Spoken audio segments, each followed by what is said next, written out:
Eating history, and I'm just a technical assistant. And you're going to be speaking. I wasn't going to tell them that. Yeah, all right. You don't report them. All right, I think I'll stand up.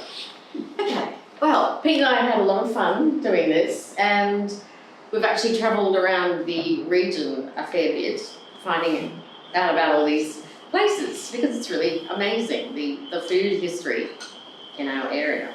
But one thing I really should talk about, which I'm going to talk about, is the Indigenous history, just briefly. I'll sort of talk about that.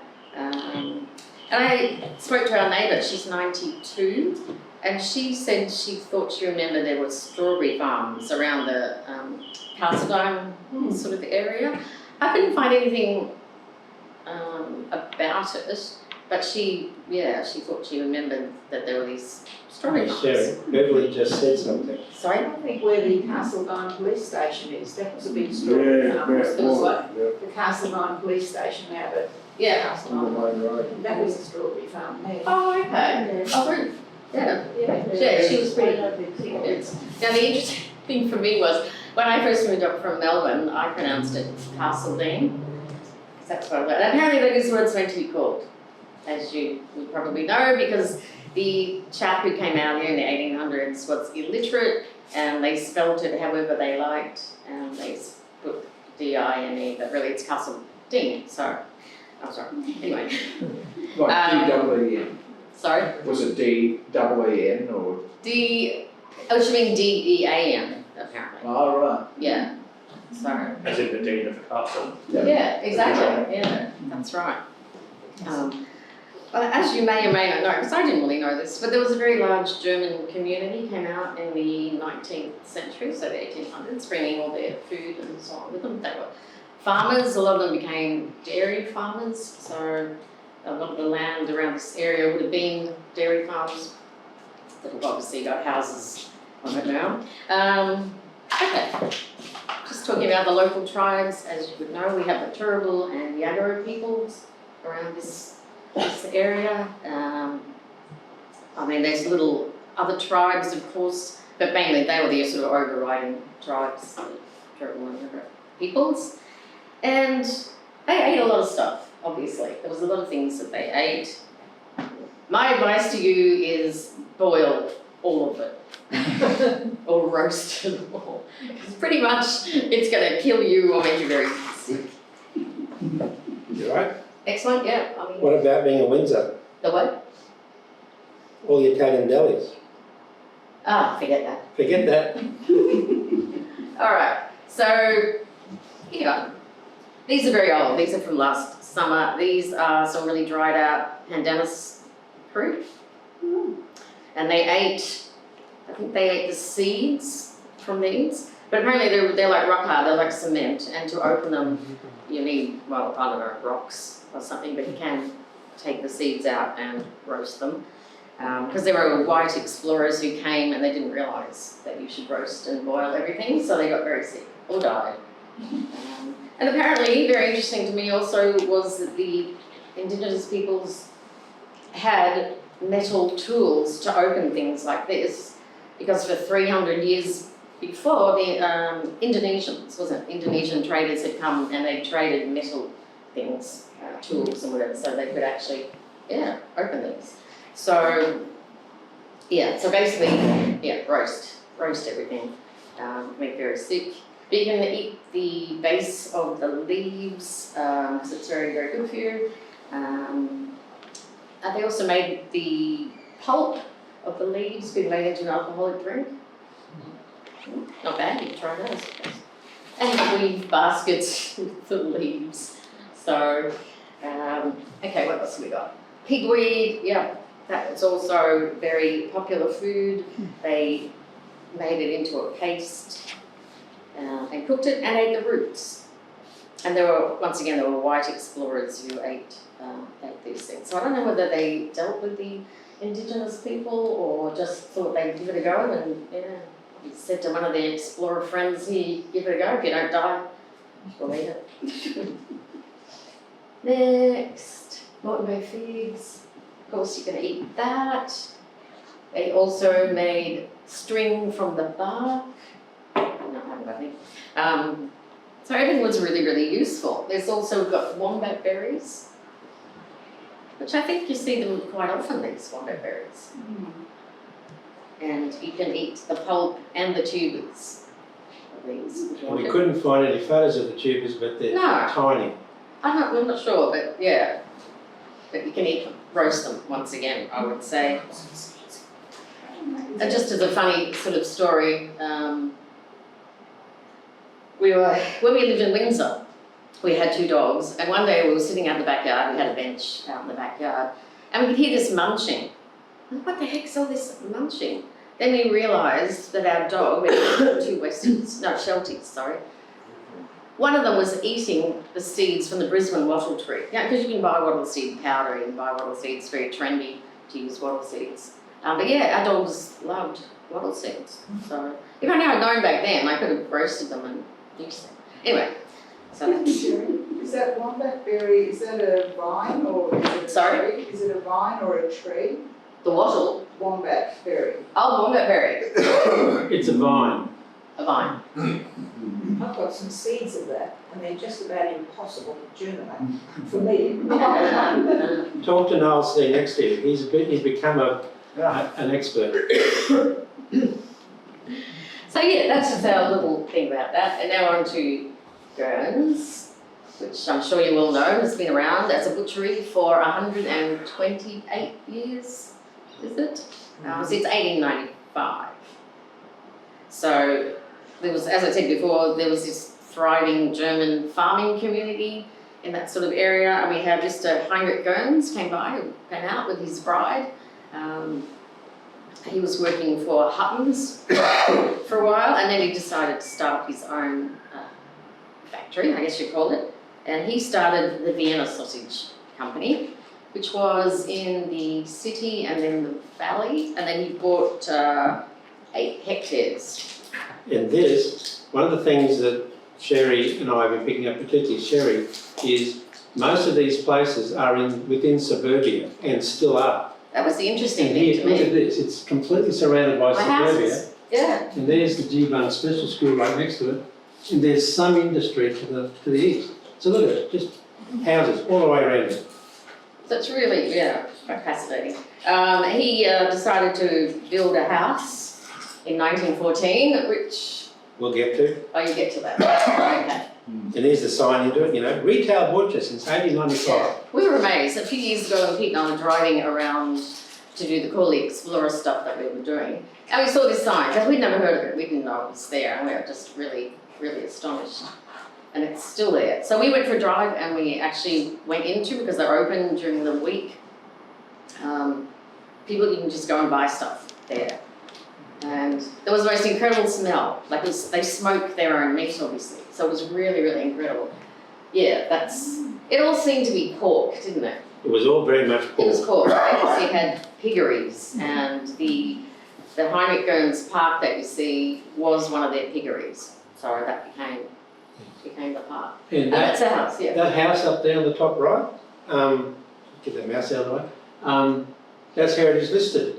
No one's in it at the moment and hasn't been for 15 years. 15 years, yeah. So, and I recognise it as a classic pyramidal, early 1900 type house.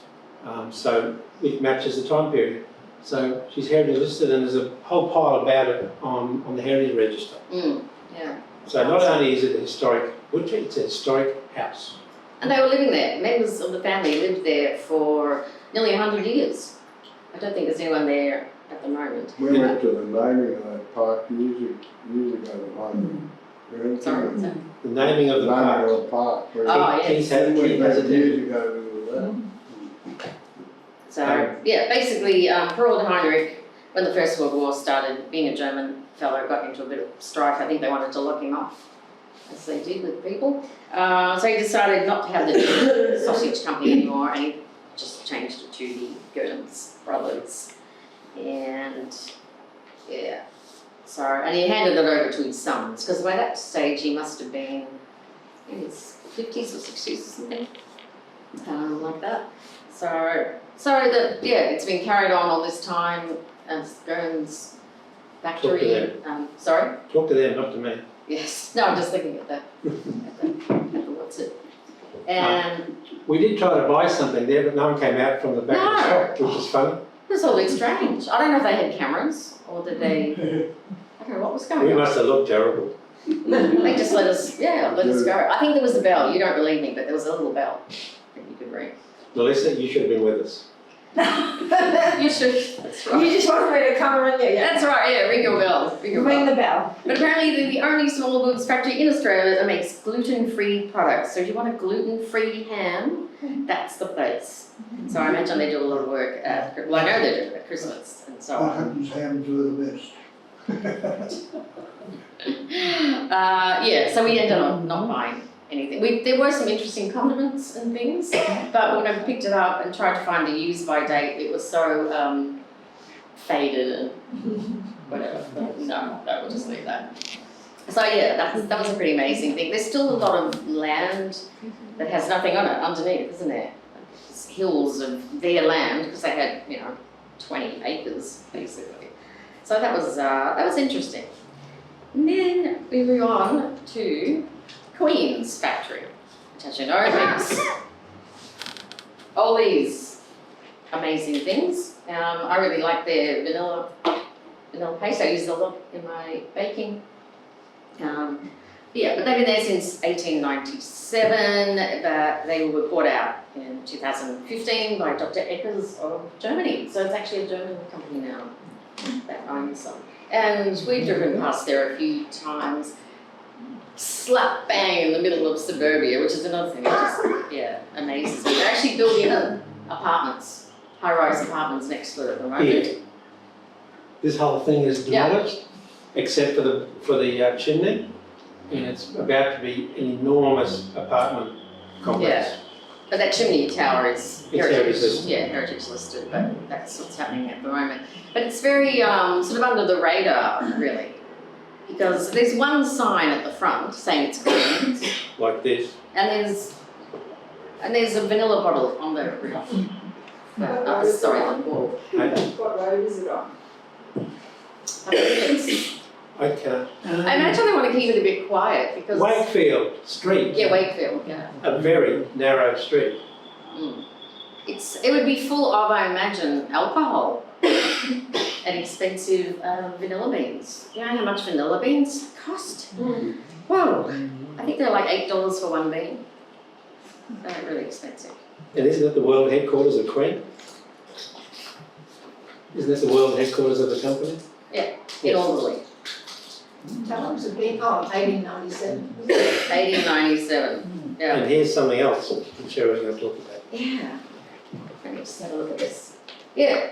Well, there were two. Edward Taylor, he was a pharmacist in Queen Street, and he started up this business because to get vanilla pastes and whatever, you had to get them from England, normally.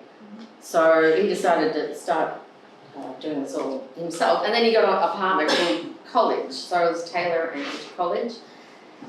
And the interesting thing is, I said to Pete, I remember buying some vanilla paste that had Taylor and College on it. So they have a separate entity as a part of Queen. They're still called Taylor and College by from the two partners, and they sell it in China and Europe.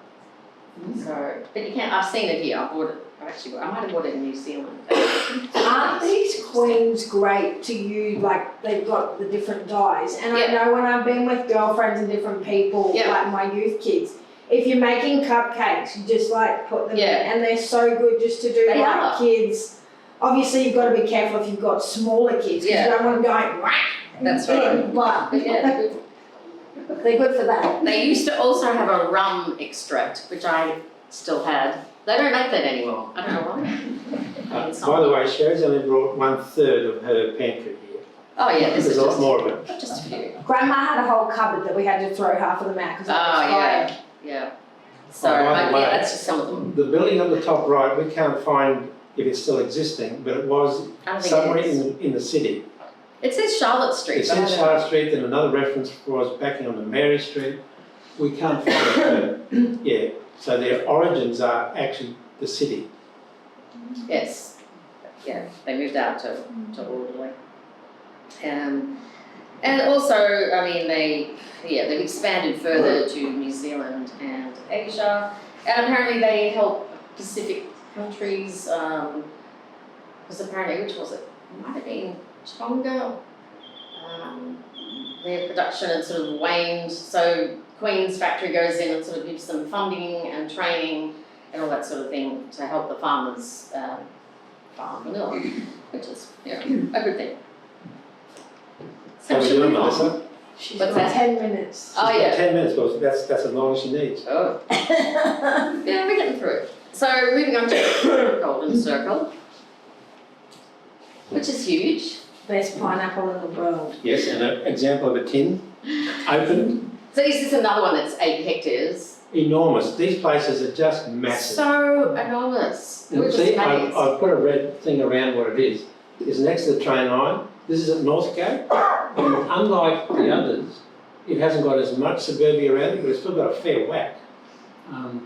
But it is monstrously massive. And this is where I have to say something. It's huge.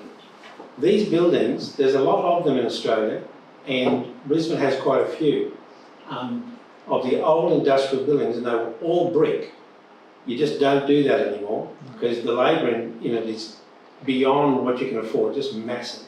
That's why tilt-up slabs are now used, or just metal sheeting if you haven't got no fireproofing issues. But when you look at this, those bricks are standard size, so she's like a 2-storey house, and it runs for about 1 kilometre. It's just massive. It's a Absolutely. huge thing. Yeah, I was rather impressed to see that. Yeah, it was pretty amazing. A funny story is Pete's uncle, or uncles, Uncle? uncle, had, and I think still has, a pineapple farm up in Yeppoon. And Pete remembers when he was a young lad, every summer they would drive, lived in Toowoomba or somewhere, and they would drive up, their whole family of 6 kids and the parents drive up to Yeppoon. Pete and his siblings would be picking pineapples in the scorching hot summer for 20 cents an hour. We thought it was so much money. That's just hilarious. And they would send them down to the cannery, as it was known then. Yeah, we all called it the cannery. Just called it You- the cannery. Bev, didn't you say something the same? Some relative of yours? Beth worked there in a Yeah. holidays, university holidays, Yeah. and they used to have a fruit salad Ah, combination. yeah. And the picture had 2 cherries on. So part of her job was to randomly pick off every 10th Oh. and check that it had It had 2 cherries. cherries. She hated it. Oh. That fruit salad, yeah. Yeah. I think I remember that fruit salad. I always wanted the cherry. I always wanted the cherry. Yeah, that was good. Anyway, it started as a grower co-op in the 40s. Cannery was opened in 1947. They now process over 150,000 tonnes every year. That's just enormous. Enormous. So, and then it's owned by another company, by Heinz. They bought it out 15 years ago, so it's not Australian owned anymore. The Kraft Heinz company in America owns it. So, and we noticed there was something called the Pineapple Pantry, and any of us can go and buy things at the Pineapple Pantry, which is here. And buy their products. Apparently including some that are nearly out of date. You'll get them really cheap. Nearly out of date. So yeah, if you need desperate need for pineapple and so on. Just in passing, I just wanted to mention this amazing lady that I've not heard of before called Ruby Borrowdale.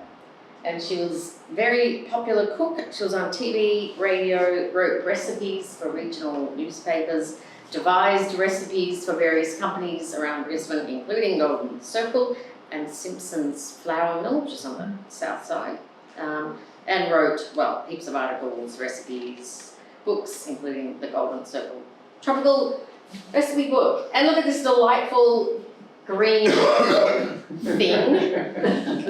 Is that one of the out-of-date ones? Yeah, delicious. I assume it's pineapple rings in lime jelly. I'm assuming. That was, which cannot be as bad. I've been watching a lot of an American YouTuber called B. Dylan Hollis, and he does retro recipes, and one of his favourites is spaghetti jello, as he calls it, which is literally a tin of spaghetti oops in jelly. It was the most, anyway, vile thing. But anyway, Ruby was brilliant apparently, and yeah, made up all these incredible recipes, considering, you know, what she had to work with, I suppose. Lime jelly is... But see there, there's a cherry on the cover of the recipe book. Yes, yes. I Yes! saw the tin before it, that's great. Yeah, gotta have your cherries. Oh, how am I going? 5 minutes. 5 minutes? Oh my goodness. We might let her have, Some of that's not yours. Half of yours has been taken over there. You've got What's another that? 25 minutes. because I've been taking up too much of the time. Oh, No, let's no, not- he was meant to. No, let's just give me another 5 minutes. But I get another 5 minutes after that, if I have to. Okay. There you go, Melissa, new rule. We shall move on to Nadra Egg Farm. Does anyone know about Nadra Egg Farm, which is in, what suburb? Virginia. Virginia. Is it? I thought it was, no, okay. No, hang on. Virginia's Ilmere. Greenville. I was, Bingo. anyway, north. Brindle, sorry, Brindle. Brindle. Right on the border, right on the edge of it. Yeah. This is really As you said. contentious because they have, how many hectares? Another 8 hectares. That was the standard lot, as Pete says, for land back in the 20 day. acres. Sorry? 20 acres was the Yeah. standard once. Now, they've been there since 1948. I'm really sorry I've only just found out about them because it will be there no longer. They've been selling eggs, chickens, whatever, for 75 years. They've already divvied up, what did you say, the northern Yeah, plot? as you can see, this is the very stage 2, the very north. The middle section has already been dealt with. So it's been a lot of controversy in the newspapers and all over the place. But Sherry gets 5 more minutes, you just interrupted. I'll keep interrupting. You're in trouble. So yeah, I can recommend. it's fantastic, sorry. I can recommend them. Yes. Well, we bought some eggs from them. Now, the owner was there when we were there, and I said, can I take some photos when we went in to buy the eggs? And she would not speak to us.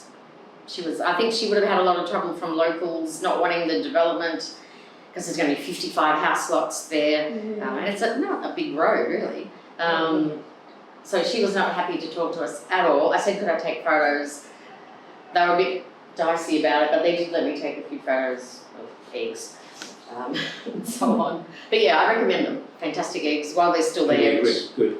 Yeah, maybe there for some You're time. needing them. They're delicious eggs, really yellow and big and yeah, beautiful. But yeah, that was, I don't think it'll be there much longer because the DA for the next lot of development was lodged in December. So I imagine we have a brush out. It'll be really good. A couple of other things, Top Taste Bakery, which as you know is not there anymore. That was owned by GW Foods, British company, Weston's. They sold it in 2019 to something called Newlyweds Foods in Sydney. Don't know why, Newlyweds. Who knows? Maybe they were newlyweds. Yeah. So Pete tried to find out what's happening to it. He looked up all the DAs and so on to find out what was happening to that land, to that building, but no. There wasn't anything there. Anyway, they were famous for the Lions Christmas puddings and cakes, and I seem to remember jam rolls, Swiss rolls, did we call them? Yeah. All that sort of thing. So, and there is still Tip Top Bread. I keep getting this mixed up. There's Tip Top Bread that's in Slaps Creek. That's still there and still owned by Weston's. So it's obviously a really big company. The thing that got me was they kept on and everything I looked up, it kept talking about how they made, at the Top Taste Bakery, made biscuit crumbs. Yeah, they do. What did they do with them? They crush them up and probably put them in ice cream or coating Ah, chocolate things. because I was thinking, what do you mean biscuit? Like that was their major business, it We seemed. went there in the last week Yeah. they were operating and we've got photos of this automatic process. The crumber. The crumb. But you're right, when you think about ice creams that have biscuit. Yeah, like those gay time Yeah, ice creams yeah, and so on. That's right. I was just thinking, but biscuit. Anyway, that was a But you huge. never know where your food is coming from because there wouldn't be anything on the packet that said these crumbs come from Top Taste. So it was very crummy. Very crummy and crumbly. But just a little aside, my memory of Westerns, from when I was a kid, was Westerns wagon wheels. You know, the chocolate, the brown chocolate thing. And we actually, as kids, called them Westerns wagon wheels, not just, and they were massive. Like now they're tiny. Pretty much my last thing to mention is Arnott's in Virginia, as you'll know. And what did you say? It's not in It's the only thing we found through all this little talk that is actually surrounded by industry. All the others are surrounded to some extent with suburbia, at least 50%. Yeah, that's quite astonishing. But anyway, the astonishing thing there is, as you can imagine, Tim Tams are like the top seller, and Jat's biscuits. Apparently, we eat 537 million packs of their biscuits a year. I'm responsible for a few. 537 million. So, I could have rambled on a lot more. We found lots and lots of stuff. But that's pretty much it. Unless you had something else you wanted to add. No? I think we're done. Oh, hang on. Your next to you is what you've made. Oh, okay. It's afternoon tea. I made tiny little muffins that have golden circle pineapple and lots of queen vanilla. So that's what we're going to have afternoon tea. Thank you for listening. Thank you. Okay,